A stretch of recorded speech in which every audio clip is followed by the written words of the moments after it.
USAID-ის პროგრამების გაჩერება აბსოლუტურად სწორი იყო. ხო, აქ ერთი მნიშვნელოვანი საკითხი უნდა გვესმოდეს, რომ სოფლიო ჰუმანიტარული დახმარების დაახლოებით 40% მთელი სოფლიოს მასშტაბით მოდიოდა USAID-ზე.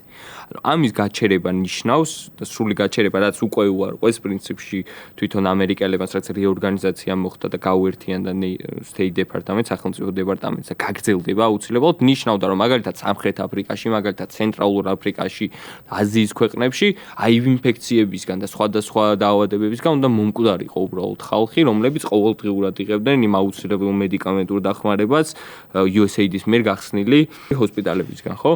საქართველოში მაგალითად 2000-იანი წლებიდან მოყოლებული რამდენიმე ქუდი პროგრამა აქვს გაკეთებული USAID-ს. წლების განმავლობაში ყველა ბიუროკრატიულ აპარატს, მაგალითად იუსტიციის სამინისტროს აქვს გავლილი USAID-ის პროგრამები. ხო, მაგალითად საქართველოს პარლამენტის ვებგვერდი ამ წამსაც კი USAID-ის დაფინანსებით არის. სოფლის მეურნეობის მიმართულებით USAID-ს კონკრეტულად დაახლოებით $6 მილიონამდე აქვს დახარჯული სხვადასხვა პროგრამების ფარგლებში, რაც პირდაპირ გლეხების და რაღაცა მეწარმეობის განვითარებას იყო მიმართული.